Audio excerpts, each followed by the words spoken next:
아는 만큼 되게 된다. 피가 되고 살이 되는 보험의 모든 것을 알아보는 시간. 손해보험, 이익보험 시간입니다. 자, 오늘도 전국 손해사정사협회 부회장이시죠.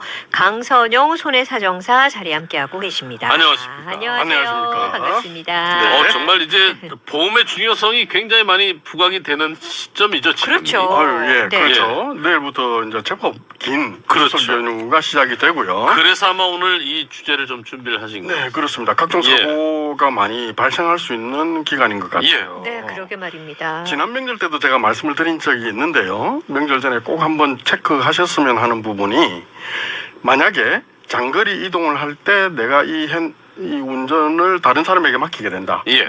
예, 부부끼리 만약에 교대 운전을 하게 그렇죠. 된다. 교대운전 많이 예, 하죠. 그럴 때는 단기 운전자 확대 특약을 넣어두시면 사고에 대비하실 수 있고요. 예.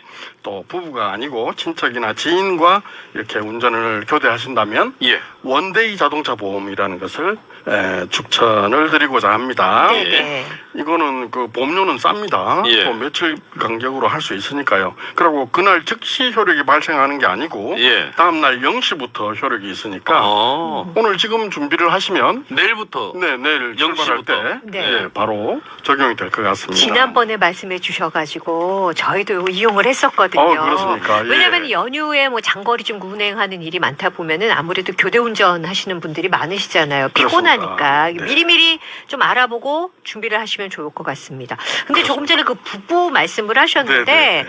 부부가 운전을 하면은 자동으로 좀 자동차 보험 이렇게 보상되고 그렇진 않나요? 그렇죠. 예. 이 부부인 경우에 정말 좋은 질문이신데요. 우리 자동차 보험은 대인배상 1, 대인배상 2라고 네, 나누어져 네, 있는데요. 예. 흔히 우리 책임보험이라고 하는 게 대인배상 1이에요. 그다음에 종합보험이라고 하는 게 대인배상 2인데요.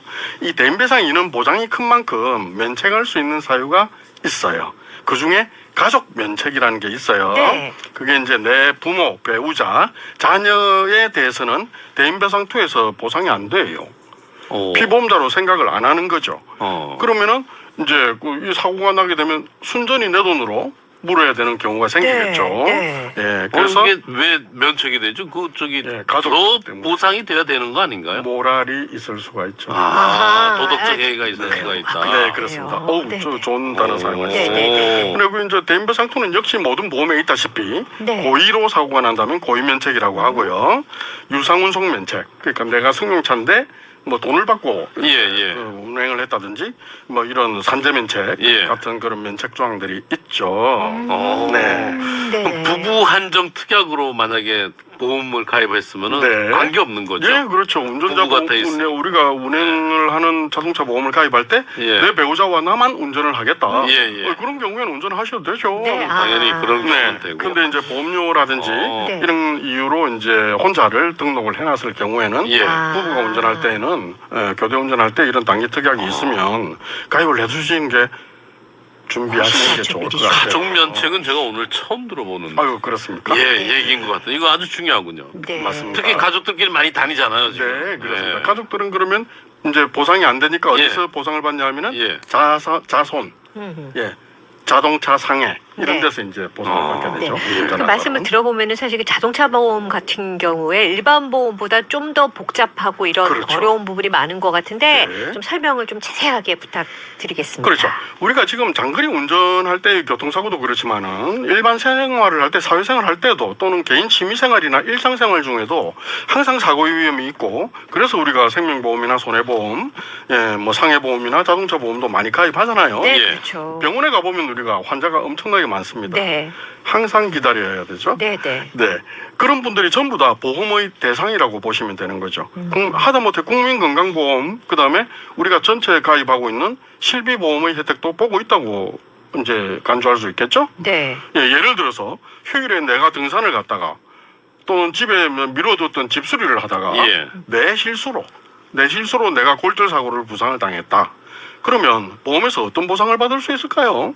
뭐 별로 가입해둔 게 없으면은 그냥 내 돈 내고 내가 치러야 되는 거 아닌가요? 그렇습니다. 그때 국민건강보험의 예. 혜택은 받을 수 있겠죠. 그렇겠죠. 예. 그다음에 실비보험이 있다면 실비로 이제 내가 그렇죠. 입원하고 수술했던 치료비를 보상받을 수 있을 예. 거고요. 그 정도는 네. 그다음에 입원 일당이나 골절 진단 자금, 수술을 했기 때문에 수술 자금 이런 것들을 이제 보상을 받아요. 이게 네, 이제 네. 실비보험에 가입했을 가입됐을 때 경우에만 네. 이런 그렇다면 보통 우리 그 설계사님들하고 의논하면 이런 부분을 알 수가 있는데요. 제가 오늘 말씀드리는 거는 후유 장애에 대한 부분을 놓치고 계신 것은 아닌지 해서 자세히 말씀드리려고 합니다. 골절도 후유장애가 생기나요? 네, 그렇습니다. 근데 보통 왜 후유장애라고 하면 저도 이게 깨알같이 적혀있는 약관이나 보거나 이러면은 뭐 거의 아주 심각하게 많이 다치신 분에 한해서 나오는 거 아닌가요? 거의 그렇게 생각들을 하셔요. 그렇죠. 예. 뭐 조금 아프고 또는 뭐 조금 불편한 것은 그냥 참고 지내시는 걸로 알고 있거든요. 이 정도 가지고는 뭐 이렇게 하면서 네. 그냥 넘어가죠.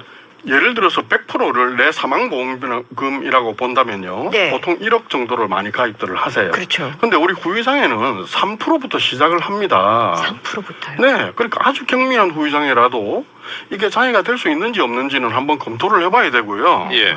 이게 3%에서 뭐 몇 프로, 80% 또는 100%까지 그 범위가 상당히 넓기 때문에 내 실수로 내가 이제 수술을 했다 하더라도 예. 한번 검토를 해보면 예상 외에 예, 실비보험이나 입원비, 수술비 말고도 받을 수가 있어요. 후유장애를 그렇습니다. 후유장애. 통해서. 더구나 이게 생명보험이나 손해보험에서도 그렇지만은 이제 그 우리나라에서는 장애를 여러 가지로 분류를 하고 있죠. 네. 우리 그 주민자치센터에서 복지카드를 통해서 장애인이 되면은 나오는 것도 있고요. 그런 장애가 있고 산재로 인해서 회사에서 다치면 또 장애가 있죠. 네. 그다음에 보험회사에도 장애가 있고 그다음에 법률상으로도 후유장애가 있거든요. 이게 예. 다 기준이 달라요. 예. 예, 그래서 너무 어렵게 느끼시는 것 같은데 예. 손해사정사하고 의논하시면 될 것 같아요. 예. 근데 왜 그렇게 각각 다 다른가요, 기준이?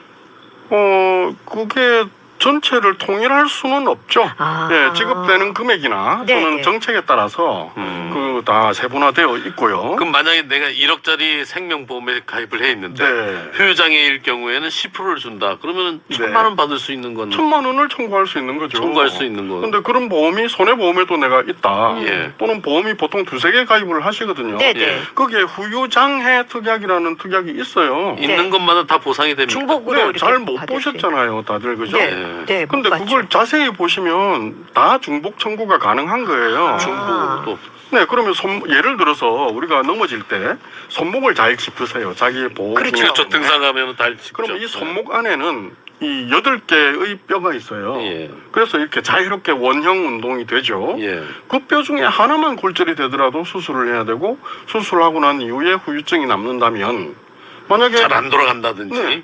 예, 아프다는 건 장애가 아닙니다. 그렇죠. 아. 잘 안 돌아간다는 이런 이런 얼마나 잘 되는가가 네, 이제 네. 뭐 그거예요. 가동 범위가 이렇게 좀 달라졌다든가 이런 거 그건 이제 말씀하시는 의사 거죠. 진단이 반드시 있어야 되겠죠. 그렇습니다. 손해사정사도 평가를 하지만 예. 의료인의 후유장애 진단서를 통해서 확진을 하게 되죠. 예. 네. 그러면 5% 또는 10%, 15%, 20% 정도로 이제 장애를 청구할 수 있는데요. 예.